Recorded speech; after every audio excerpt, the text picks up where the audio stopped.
और इस वक्त सीधे आपको बिहार के नवादा लिए चलते हैं। प्रधानमंत्री नरेंद्र मोदी चुनावी रैली को संबोधित कर रहे हैं। न्यूजीलैंड में डंका बज रहा है, अफ्रीका में डंका बज रहा है, अमेरिका में डंका बज रहा है। कैसे? ये कैसे हो रहा है? कैसे हो रहा है? कैसे हो रहा है? आपने गलत जवाब दे दिया। ये मोदी के कारण नहीं हो रहा है, ये आपके एक वोट के कारण हो रहा है। आपके उस वोट की ताकत है जिसने देश को मजबूत सरकार दी और उसके कारण देश मजबूत कदम उठा रहा है। मुझे विश्वास है बिहार की ये महान धरती विकसित भारत के संकल्प को पूरा करने के लिए अपना भरपूर आशीर्वाद देगी। साथियों, मोदी देश से गरीबी खत्म करने के मिशन में जुटा है। मैं भी आप ही की तरह गरीबी को जीकर यहां आया हूं। मैं कभी भूल नहीं सकता कि 2014 के पहले देश में क्या स्थिति थी। करोड़ों देशवासी कच्चे घरों में रहने को मजबूर थे या बेघर थे। देश के गांवों में ज्यादातर लोग खुले में शौच जाने के लिए मजबूर थे। गरीबों के पास न गैस कनेक्शन था, न नल से जल आता था। गरीब का राशन बिचौलिए खा जाते थे। अस्पताल में इलाज के लिए गरीब को दर दर भटकना पड़ता था। साथियों, गरीब का बेटा मोदी गरीब का सेवक है।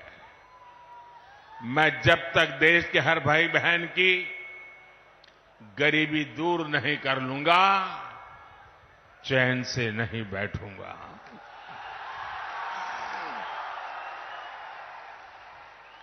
बीते 10 वर्षों में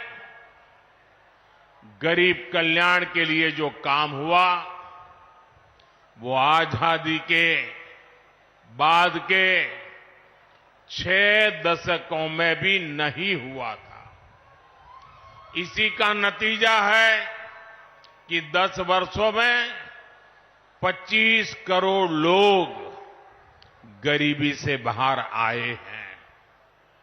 जब नीयत सही होती है, हौसले बुलंद होते हैं, तो नतीजे भी मिलते ही हैं। और साथियों, अगर मैं आपको ही पूछूंगा तो आप इस सरकार के अनगिनत काम बता देंगे। हर इलाके का लोग बोलेंगे, हां हमारे यहां ये हुआ। हर परिवार कहेगा, हां हमारे यहां ये हुआ। 10 साल में इतना काम, इतना तेजी से काम पहले कभी किसी ने कल्पना नहीं की थी। उतनी तेजी से आज काम हो रहा है। लेकिन भाइयों बहनों, आपको लगता होगा साबित सर्वे वाले कहते हैं कि भाई इस बार तो 400 पार पक्का है। सारे अखबार वाले लिखते हैं 400 पार पक्का है। सब लोग कहता है कि भाई एनडीए का जय जयकार है। फिर लोग कहते हैं, अरे इतना सारा हो रहा है, मोदी इतनी मेहनत क्यों कर रहा है?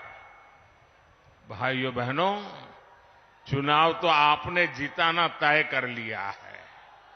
मैं तो मेहनत इसलिए करता हूं कि मुझे आपके दर्शन करने का सौभाग्य मिल जाता है। अपनों से मिलने का आनंद होता है, अपनों को मिलने से ऊर्जा मिलती है, अपनों को मिलने से प्रेरणा मिलती है, और इसलिए मैं आपके बीच आता रहता हूं। और भाइयों बहनों, इतने सारे काम हुए। कोई ये कहेगा यार मोदी जी बहुत हो गया, इतिहास में नाम हो गया, अब तो आराम करो।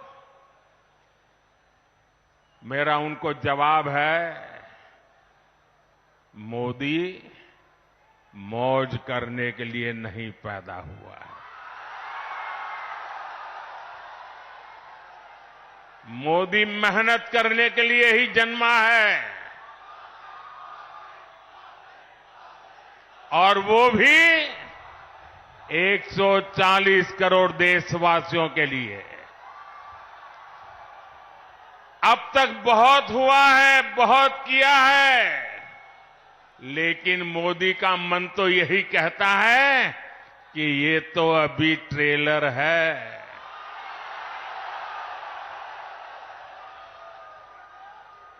इतने से हमें रुकना नहीं है। अभी तो गाड़ी टॉप गियर में ले जाना है। अभी तो रनवे पर हैं, नई ऊंचाइयों को पार करना है। अभी तो बहुत कुछ करना है। हमें देश को, बिहार को नई ऊंचाई पर लेकर जाना है। साथियों, बिहार और नवादा की हमारी माताओं बहनों को लंबे समय तक जंगल राज के अंधेरे में अपना जीवन गुजारना पड़ा है।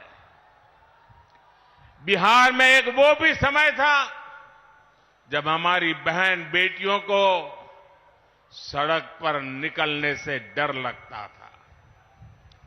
नीतीश बाबू के प्रयासों से, हमारे सुशील मोदी जी के अथक प्रयासों से बिहार इस जंगल राज से बाहर निकला। अभी नीतीश जी विस्तार से बता रहे थे कि जंगल राज के समय शिक्षा की, स्वास्थ्य की, अन्य सुविधाओं की कैसी हालत थी। नीतीश जी के नेतृत्व में बिहार उन परिस्थितियों से बाहर निकला है। अब हर बहन के पास उसके इस भाई की मोदी की गारंटी भी है। आज 12 करोड़ घरों में बने इज्जत घर महिलाओं के सम्मान की गारंटी है। आज बिहार में करीब 1.25 करोड़ उज्ज्वला सिलेंडर धुएं से आजादी की गारंटी है।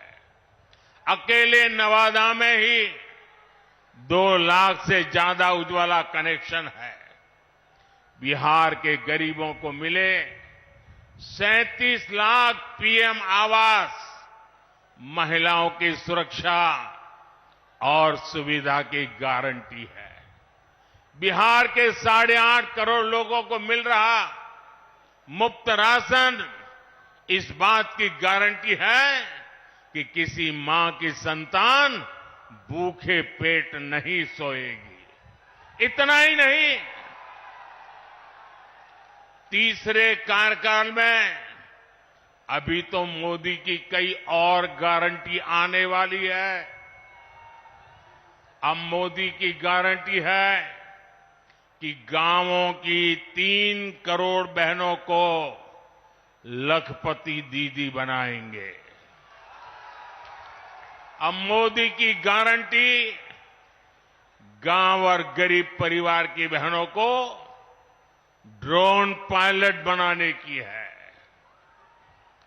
मोदी ने पीएम सूर्यघर मुफ्त बिजली योजना भी शुरू की है, ताकि गरीबों का बिजली का बिल, मध्यम वर्ग का बिजली का बिल जीरो हो जाए, शून्य हो जाए, लेकिन साथियों, मोदी की ये गारंटियां कांग्रेस, आरजेडी वाले, इंडी गठबंधन वालों को परेशान कर रही है, उनको पसंद नहीं आ रही है।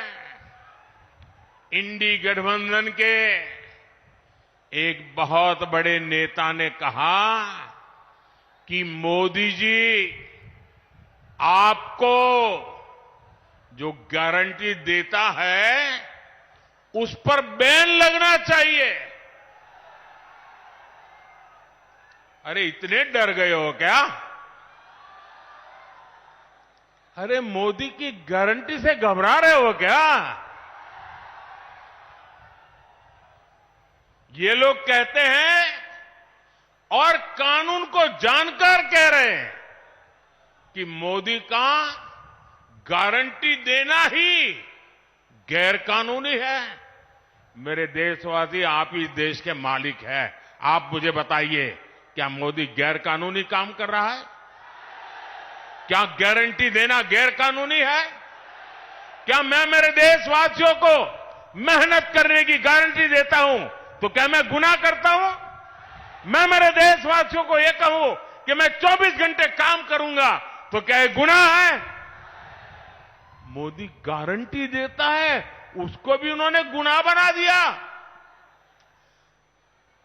अरे भाई, मोदी गारंटी इसलिए देता है क्योंकि उसके पास गारंटी पूरी करने का मादा है। मोदी गारंटी इसलिए देता है कि मोदी की नीयत साफ है। मोदी इसलिए गारंटी देता है क्योंकि वो गारंटी पूरी करने के लिए जी तोड़ मेहनत करता है। अहंकार में डूबे इंडी गठबंधन वालों को खुद को देश का परमानेंट शासक समझने वाले इंडी गठबंधन वालों को ये समझ नहीं आएगा। साथियों, चुनाव में झूठ बोलना, झूठ बोलकर वोट लेना इंडी गठबंधन वालों की पहचान यही है। मोदी ने कश्मीर में 370 खत्म करने की गारंटी दी थी। नतीजा क्या हुआ? नतीजा क्या हुआ? 370 गई कि नहीं गई? गई कि नहीं गई? ये बाबा साहब आंबेडकर के संविधान की बातें करते हैं, लेकिन ये इंडी गठबंधन वाले जवाब दें। इतने साल आपने राज किया, संविधान के नाम में गीत गाते रहते हो, लेकिन आपने जम्मू कश्मीर में बाबा साहब आंबेडकर का संविधान लागू नहीं होने दिया था। ये मोदी है जो बाबा साहब आंबेडकर के संविधान को जम्मू कश्मीर की धरती पर भी ले गया, इतने सालों के बाद ले गया। और आप कमाल देखिए, कांग्रेस के राष्ट्रीय अध्यक्ष, छोटा पद नहीं है, उन्होंने अभी भाषण किया। उन्होंने ये कहा, और वो कहीं शायद राजस्थान में बोल रहे थे, उन्होंने कहा कि भाई यह राजस्थान में आकर के 370 का क्या लेना देना, मोदी यहां आकर के 370 की बात क्यों करता है। ये सुनकर के मुझे बहुत शर्म आई। दोस्तों, क्या जम्मू कश्मीर हमारा है कि नहीं है? जम्मू कश्मीर हमारा है कि नहीं है? कांग्रेस समझ ले, सुन ले, इसी कश्मीर की रक्षा के लिए मेरे बिहार के अनेक नौजवानों ने मातृभूमि के लिए सबसे बड़ा बलिदान दिया है। कितने ही वीर जवान तिरंगे में लपट करके लौटे हैं कश्मीर को बचाने के लिए। आप ये कहते हो राजस्थान की धरती पर भी इतने ही वीर परिवार हैं जिनके बेटे मातृभूमि में कश्मीर की रक्षा करने के लिए शहीद होकर के लौटे हैं। आप ये कह रहे हैं कि हिंदुस्तान के उस कोने को क्या लेना देना, उस कोने को क्या लेना देना। ये टुकड़े टुकड़े करने वाली गैंग का प्रताप है कि ये लोग ये भाषा बोलने लगे हैं। क्या ऐसी भाषा बोलने वालों को माफ किया जा सकता है?